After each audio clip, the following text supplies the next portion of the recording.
नमस्कार। सांगीतिक भाषाको प्राइम समाचारमा स्वागत छ। म सुषमा श्रेष्ठ। सांगीतिकरणमा हुनुहुन्छ उमा पौडेल। सुरु गरौँ अहिलेसम्मका प्रमुख समाचारबाट। कर्णाली प्रदेशका मुख्यमन्त्री महेन्द्र बहादुर शाहीलाई विश्वासको मत प्राप्त। विपक्षमा मतदान गरेको नेकपा एमालेका 4 सांसदले व्हिप उल्लङ्घन गर्दै मुख्यमन्त्री शाहीको पक्षमा मतदान। प्रधानमन्त्री ओलीद्वारा भोलिका लागि सर्वदलीय बैठक आह्वान। कोरोना भाइरसको महामारी र समसामयिक राजनीतिक विषयमा परामर्श लिने। पछिल्लो 24 घण्टामा 900 जनामा कोरोना संक्रमण। सक्रिय संक्रमितको संख्या 5000 नाघ्यो। डबल म्युटेन्ट र युके भेरिएन्टको जोखिममा युवा तथा बालबालिका। राष्ट्रहित विपरीत लागेको भन्दै माओवादी अध्यक्ष प्रचण्डद्वारा प्रधानमन्त्रीको आलोचना। नेपाल र भारतबीचको सम्बन्ध कमजोर बनाउने षड्यन्त्र भइरहेको परराष्ट्र मन्त्रीको गुनासो। र विकास निर्माणमा तीव्रता दिने पुँजीगत खर्चको अवस्था चालु आर्थिक अवस्थामा दयनीय। वैशाख 3 गतेसम्म 30.19% मात्रै खर्च।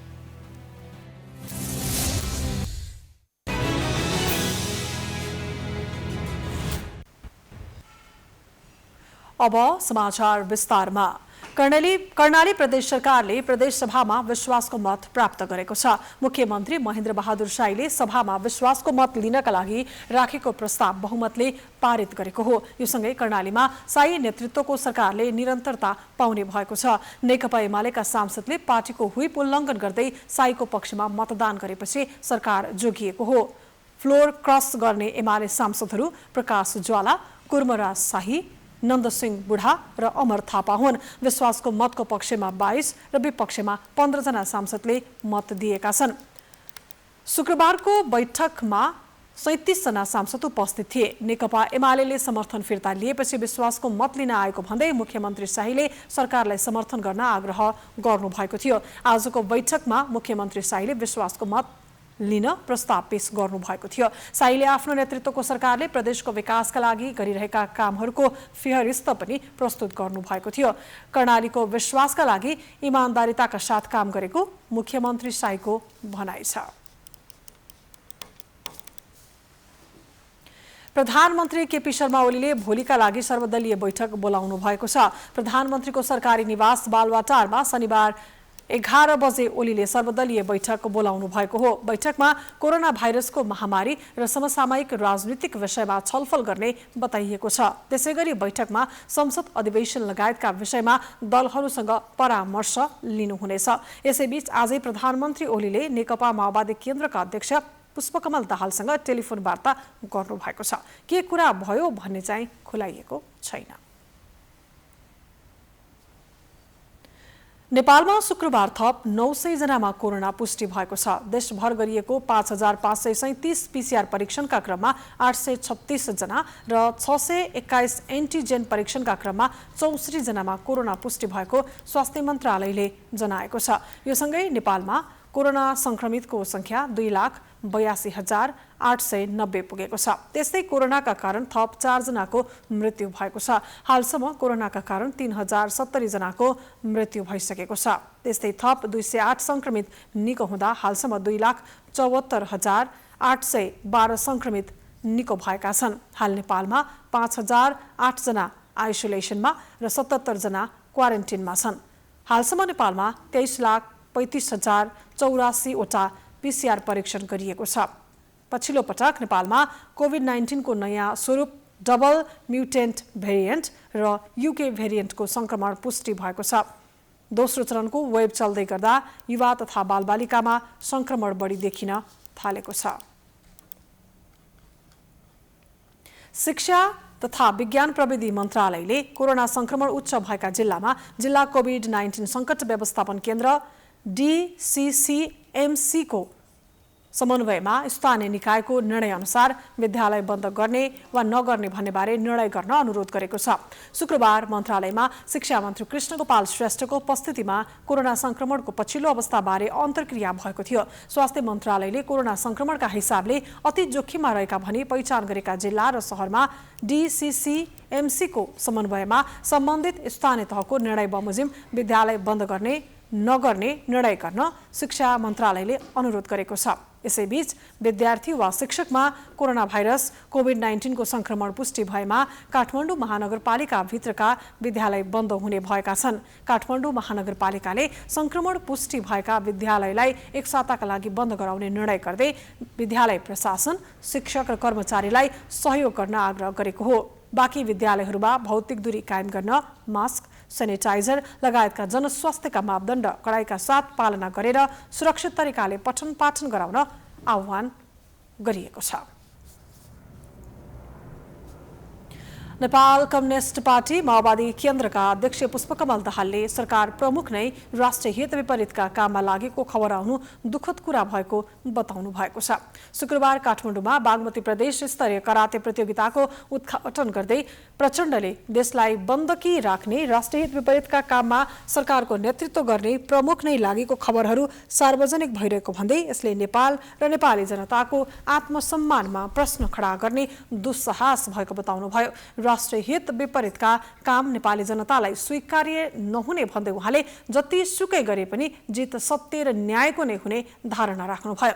प्रचण्डले अहिले पनि केही मानिसहरूमा संहिता खारेज गर्ने, स्थानीय तहको अधिकार केन्द्रमा सीमित गर्ने, समावेशी र समानुपातिकता उल्ट्याउन खोज्ने प्रवृत्ति रहेको बताउनुभयो। अध्यक्ष प्रचण्डले जित अन्ततः जनताकै हुने भन्दै देशलाई पछि फर्काउने सपना नदेख्न चुनौती दिनुभयो। इतिहासको चक्कालाई पछाडि फर्काउन खोज्ने पश्चगामी र अग्रगमनकारी शक्तिका बीच सङ्घर्ष भइरहेको बताउँदै अध्यक्ष प्रचण्डले अग्रगमनका पक्षका लागि खेलाडीलाई समेत आह्वान गर्नुभयो। राष्ट्रिय एकता विरोधी तत्त्वहरू चाहिँ इतिहासलाई पछाडि धकेल्न सकिन्छ कि भनेर कसरत गरेकै छन्। यो नेपालमा मात्र होइन, विश्वका कुनै पनि देशको इतिहासलाई, क्रान्ति र प्रतिक्रान्तिको इतिहासलाई हेर्यो भने त्यो चित्र देख्न सकिन्छ। नेपालमा पनि चाहे 7 सालको कुरा गरौँ, चाहे 46 सालको कुरा गरौँ या अहिले, त्यस खालका प्रतिगमनकारी कोसिसहरू हुने गरेका छन्। खेलकुदको विकासका लागि नेपाल उपयुक्त भूगोल र वातावरण भएको देश भएको उल्लेख गर्दै अध्यक्ष प्रचण्डले खेल क्षेत्रको विकासको लागि नेपाल अनुकूल ठाउँ रहेको बताउनुभयो। परराष्ट्र मन्त्री प्रदीप कुमार गेवालीले नेपाल र भारत बीचको सम्बन्ध कमजोर बनाउने षड्यन्त्र बेला बेला हुने गरेको बताउनु भएको छ।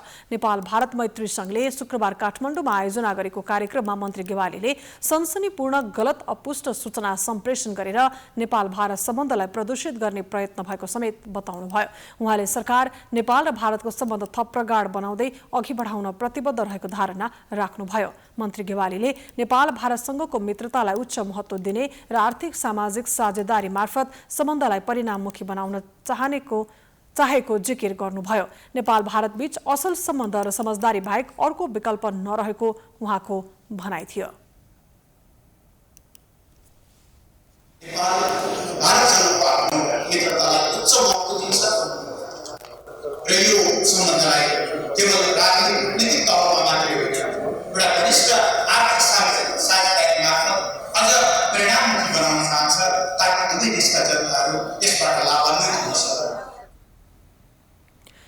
त्यस्तै सञ्चार मन्त्री पार्वत गुरुङले छिमेकी राष्ट्रहरूको सम्बन्ध थप प्रगाढ भए जनताको सम्बन्ध पनि प्रगाढ हुने बताउनुभयो। उहाँले नेपाल र भारत बीचको सम्बन्धमा चिसोपना आउन नदिने उल्लेख गर्नुभयो।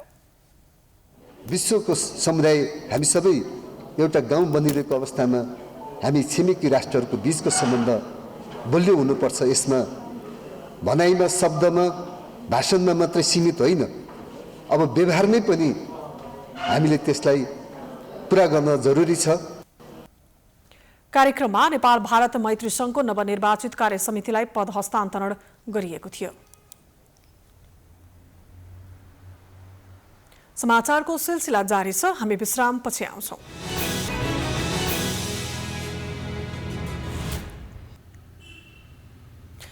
विश्रामपछि स्वागत छ। अब बाँकी समाचार। प्रधानमन्त्री केपी शर्मा ओलीको कार्यकालमा बजेट खर्चको अवस्था सुधार उन्मुख रहेको भनेर अर्थ मन्त्रालयका उच्च सरकारी अधिकारीहरूले दावी गर्दै आइरहेका छन्। तर पनि विकास खर्चको बजेट वर्षेनी ढुकुटीमा थन्किँदै आएको छ। प्रत्येक वर्ष बजेट बढाउने गरिए पनि कार्यान्वयनको पाटो सफल हुन सकेको छैन। पुँजी निर्माण गर्ने पुँजीगत खर्च अघिल्लो वर्ष 2076-77 पनि 42.4% सरकारी ढुकुटीमा थन्किन पुगेको थियो। यस्तै 2074 सालमा मात्रै सरकारी ढुकुटीमा पुँजीगत अर्थात् विकास खर्चको 1.5 खर्ब बजेट थन्किएको थियो। यी त उदाहरण मात्रै हुन्। 10औं वर्षदेखि लगातार विकास बजेट फ्रिज हुँदै आएको छ। पुँजी निर्माण गर्न मुख्य भूमिका खेल्ने, मुलुककै विकास निर्माणका कार्यमा तीव्रता दिने पुँजीगत खर्चको अवस्था दयनीय रहनु र 10औं वर्षदेखि पुँजीगत तर्फ छुट्याएको कम रकम मध्ये पनि 40% को हाराहारीमा सरकारी ढुकुटीमा रकम फ्रिज हुनु दुःखद भएको अर्थविद डाक्टर चन्द्रमणि अधिकारी बताउनुहुन्छ। 11 वर्षको तथ्याङ्क हेर्दाखेरि पनि बजेट खर्च गर्ने प्रवृत्ति उस्तै छ। पुँजीगत खर्च फागुन मसान्तभित्रमा 24% भन्दा बढी कहिल्यै पनि पुगेको छैन। तर यो सरकारले चाहिँ त्योभन्दा बढी गर्छ भन्ने हाम्रो अपेक्षा थियो, किनभने धेरै कुरा सुधार पनि भएको छ, सरकार पनि बलियो छ। अब यसको अर्थ के हो भन्दा के बुझ्नु पर्यो भने त्यसमा त नयाँ मुद्दाहरू पनि रहेछन् त। त्यो हेर्दाखेरि के देखियो भन्दा हामीले पूर्व तयारी नभएका, कार्यान्वयनमा जान सक्ने अवस्थामा नपुगेका कार्यक्रममा पैसा राख्दा छौँ। सरकारले चालु आर्थिक वर्ष 2077-78 मा विकास अर्थात् पुँजीगत बजेटतर्फ 23.9% अर्थात् 3 खर्ब 52 अर्ब 91 करोड छुट्याएको थियो, जसमध्ये वैशाख 3 गतेसम्म 30.19% मात्रै खर्च हुन सकेको छ। वर्षेनी विकास निर्माणका कामहरूको बजेट फ्रिज हुनुमा अर्थविदहरूले चिन्ता व्यक्त गर्दै आइरहे पनि पुँजीगत बजेटलाई शीघ्र कार्यान्वयनमा लैजान सरकारी तर्फबाट खासै पहल भएको देखिँदैन। अर्थ मन्त्रालयका प्रवक्ता सुमन दाहाल गत वर्षदेखि बजेटलाई उत्पादनमूलक क्षेत्रमा खर्च गर्नका लागि नीति नियम र कार्यविधि तयार गरेरै बजेट खर्च गर्न थालिएको दावी गर्नुहुन्छ। प्रवक्ता दाहालले पुँजीगत तर्फको बजेट गत वर्षको वैशाख 3 गतेसम्ममा 25% भएकोमा यस अवधिमा 5% बढेर 30% पुगेको बताउनुभयो। तर अबको 2 महिना 28 दिनमा विकास खर्चको 70% बजेट खर्च गर्नुपर्ने दायित्व केपी शर्मा ओली नेतृत्वको सरकारलाई छ।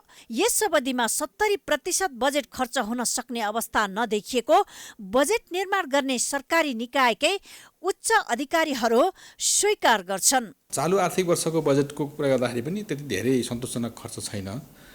एउटा अब यथार्थता चाहिँ यो वर्ष हाम्रो 3 महिना सुरुको 3 महिना अलिकति कोभिडले डिस्टर्ब गरेकै हो। हामीले चाहिँ बजेट तयारीका कामहरू चाहिँ 3 महिनामा सक्ने गरी हामीले मन्त्रालयहरूलाई मार्गदर्शन पठाएका थियौँ। तर अब 2 महिना साउन र भदौ करिब असोजसम्म त एक किसिमको निषेधाज्ञा नै थियो। त्यसले गर्दाखेरि तयारीको कामहरू अलिक ढिलो सुरु हुन पुगे। त्यसले गर्दाखेरि अलिकति बजेट कार्यान्वयनमा समस्या चाहिँ आएको हो र अलिअलि त कोभिडको असर पछिसम्म पनि रह्यो। पछि लाग्छ अब यति बेला चाहिँ बजेट खर्चमा सुधार हुँदै गएको छ। अब हामी चाहिँ गत वर्षकै लगभग त्यही हिसाबको चाहिँ प्रवृत्ति यो वर्ष पनि गत वर्षकै जति त खर्च हो त्यो वृद्धि त हुन्छ। हामीले अनुमान अस्ति मध्यावधि समीक्षामा पनि हामीले करिब 91% लगभग 92% जति खर्च हुन्छ भनेको छौँ हाम्रो सुरु विनियोजनको। त्यो हिसाबको खर्च चाहिँ हुन्छ, तर अलिकति आर्थिक वर्षको अन्तिमतिर अलिक बढी खर्च हुने अवस्था चाहिँ यो वर्ष पनि देखा परिरहेको छ। खास गरी वैदेशिक सहायताबाट सञ्चालित आयोजनाहरूको प्रगति चाहिँ यस वर्ष पनि सन्तोषजनक छैन। विभिन्न कारणले त्यहाँ चाहिँ ती आयोजना अगाडि बढ्न सकेका छैनन्। पर्याप्त चाहिँ अझै भएको मैले महसुस गरिराखेको छैन।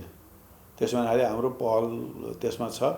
खास गरी सम्बन्धित मन्त्रालयको अनुगमन मूल्याङ्कन महाशाखाहरू चाहिँ एक्टिभ भएर आफ्ना अन्तर्गतका परियोजनाहरूको अनुगमन मूल्याङ्कन गर्ने र फिल्डमै पनि जाने, हेर्ने, त्यसमा पुस गर्ने अलिक कम भएको जस्तो देखियो।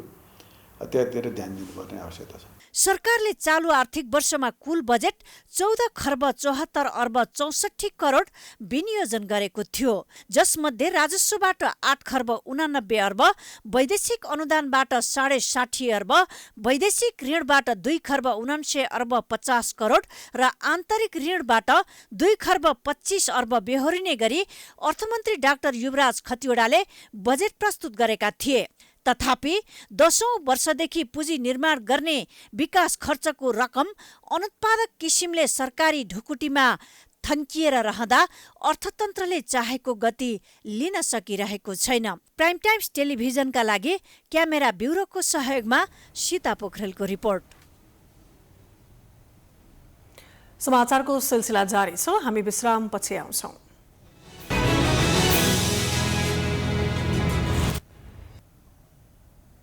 विश्रामपछि स्वागत छ। अब बाँकी समाचार।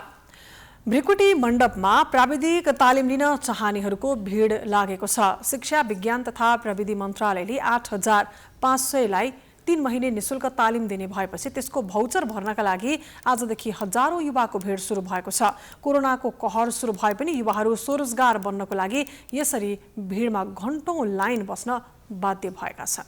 यो भिड देखिरहनु भएको छ काठमाडौँ भृकुटी मण्डपमा रहेको यो भिड एउटा तालिम लिनको लागि आएको एउटा युवा जमात हो र नेपाल सरकारको शिक्षा विज्ञान तथा प्रविधि मन्त्रालय अन्तर्गतको व्यावसायिक शिक्षा तथा तालिम अभिवृद्धि इभेन्ट परियोजनाको दोस्रो यो परियोजना सुरु भएको छ र त्यही अनुसार यहाँ भौचर लिनको लागि हजारौंको संख्यामा यसरी युवाहरू यहाँ आएका छन्। कोरोनाको कहर जारी नै छ, भिडभाड नगर्नु भनेर सरकारले निर्देशन दिइरहेको छ, तर त्यसैमा पनि अहिले यो जुन प्रकारको भिडभाड देखिएको छ, जुन घण्टौंसम्म लाइन बसेर भौचर प्राप्त गर्नको लागि यो युवाहरूको लाइन देखिएको छ, यो एउटा बेरोजगारको अवस्था पनि चित्रण गरिरहेको छ। र यो इभेन्ट, यो परियोजनाले के काम गर्छ, कस्तो खालको परियोजना हो भन्ने विषयमा केन्द्रित रहेर हामीले व्यावसायिक शिक्षा तथा तालिम अभिवृद्धि इभेन्ट परियोजनाका डेपुटी डाइरेक्टरसँग कुरा गर्ने कोसिस गरेका छौँ। युवाहरू बेरोजगार नहुन् र उनीहरू चाहिँ मतलब कमसेकम चाहिँ एउटा गरी खान सक्ने सिप सिकुन् भन्ने जुन सरकारले चाहिँ उद्देश्य लिएको छ र त्यही उद्देश्य अनुरूप हामीले अहिले चाहिँ यो 390 घण्टा अर्थात् तीन महिने छोटो अवधिको तालिम चाहिँ दिने जुन प्रावधान हाम्रो चाहिँ मतलब के थियो र त्यो प्रावधान अनुसार हामीले विभिन्न किसिमका तालिमहरू चाहिँ छोटो अवधि तालिम प्रदान गर्छौँ। करिब 3 दिनसम्म यहाँ यो भौचर बाँड्ने गरिन्छ र यहाँ आएका युवाहरूलाई ती भौचर प्राप्त गरिसकेपछि तिनीहरूले 3 महिनासम्म निशुल्क रूपमा व्यावसायिक तालिम लिन पाउनेछन् र नेपाल सरकारको यो परियोजना अन्तर्गत करिब 8,500ले यो चरणमा भौचर पाउनेछन् र उनीहरूले निशुल्क रूपमा तालिम प्राप्त गर्नेछन्। मेरो पृष्ठभूमिमा देखिरहनु भएको छ यो जति पनि स्टलहरू छन् ती स्टलमा भएका विभिन्न व्यावसायिक तालिम दिने केन्द्रहरूले यिनीहरूलाई तालिम दिनेछ र सरकारबाट त्यस बापतको रकम लिनेछ। यद्यपि ती तालिम लिनेहरूले भने त्यो अवस्थामा पैसा तिर्नुपर्ने हुँदैन। कोरोनाको कहरका बीचमा पनि यो प्रकारको लाइन देखिएको छ, यो प्रकारको युवाहरूको उत्सुकता देखिएको छ के साँच्चीकै कोरोना भन्दा पनि बढी रोजगारप्रति अथवा बढी यो तालिमप्रति यहाँ आएका युवाहरूको मोह बढ्दै गएको हो त? सिकेपछि केही न केही नलेज चाहिँ पाइन्छ, त्यही भएर चाहिँ अब यहाँ सिकेको नलेजलाई आफूले कति युटिलाइज गर्न सकिन्छ त्यहीमा भर पर्ने कुरा हो। कोरोना र अब पहिलादेखि भनिरहेको कुरा त्यो अब कोरोना भनेपछि अलिकति सजगता हुनुपर्छ। मैले भोलिको दिनमा यो तालिम लिएर मैले चाहिँ अब कम्प्युटर हार्डवेयरको तालिमको लागि फर्म भरेको थिएँ हैन। यो तालिम लिएर अब म केही अब कम्प्युटर सम्बन्धी अब धेरै कुरा सिक्छु कि भन्ने आशाको साथमा एउटा अपेक्षा गरेको छु। यसरी व्यावसायिक तालिम भनेर सरकारले विभिन्न समयमा विभिन्न चरणका तालिमहरू निशुल्क रूपमा प्रदान गर्दै आएको छ, तर त्यसको प्रभावकारिताको विषयमा विश्वसनीयताको विषयमा भने बारम्बार प्रश्न उठे गरेको छ। के साँच्चीकै यसरी तालिम लिएका युवाहरूले, युवा जनशक्तिले रोजगार पाउँछन् त? यिनीहरूले अथवा नेपाल सरकारले जस्तो दाबी गरिरहेको छ त्यही अनुसारको साँच्चीकै छ त? यो एउटा अनुत्तरित प्रश्न बनेको छ। क्यामेरामा वेद श्रेष्ठका साथ डेभिड पाण्डे, काठमाडौँ। यो सँगै हामी सांकेतिक भाषाको प्राइम समाचारको अन्त्यमा आइपुगेका छौं। जाँदा जाँदै प्रमुख समाचार पुनः एकपटक। कर्णाली प्रदेशका मुख्यमन्त्री महेन्द्र बहादुर शाहीलाई विश्वासको मत प्राप्त। विपक्षमा मतदान गरेको नेकपा एमालेका 4 सांसदले व्हिप उल्लङ्घन गर्दै मुख्यमन्त्री शाहीको पक्षमा मतदान। प्रधानमन्त्री ओलीद्वारा भोलिका लागि सर्वदलीय बैठक आह्वान। कोरोना भाइरसको महामारी र समसामयिक राजनीतिक विषयमा परामर्श लिने। पछिल्लो 24 घण्टामा 900 जनामा कोरोना संक्रमण। सक्रिय संक्रमितको संख्या 5000 नाग्यो। डबल म्युटेन्ट र युके भेरिएन्टको जोखिममा युवा तथा बालबालिका। राष्ट्रहित विपरीत लागेको भन्दै माओवादी अध्यक्ष प्रचण्डद्वारा प्रधानमन्त्रीको आलोचना। नेपाल र भारत बीचको सम्बन्ध कमजोर बनाउने षड्यन्त्र भइरहेको परराष्ट्र मन्त्रीको गुनासो। र विकास निर्माणमा तीव्रता दिने पुँजीगत खर्चको अवस्था। चालु आर्थिक वर्षमा अवस्था दयनीय। वैशाख 3 गतेसम्म 30.19% मात्रै खर्च। यो सँगै हामी सांकेतिक भाषाको प्राइम समाचारको अन्त्यमा आइपुगेका छौं। हेर्दै रहनुहोला प्राइम टाइम्स टेलिभिजन। नमस्कार।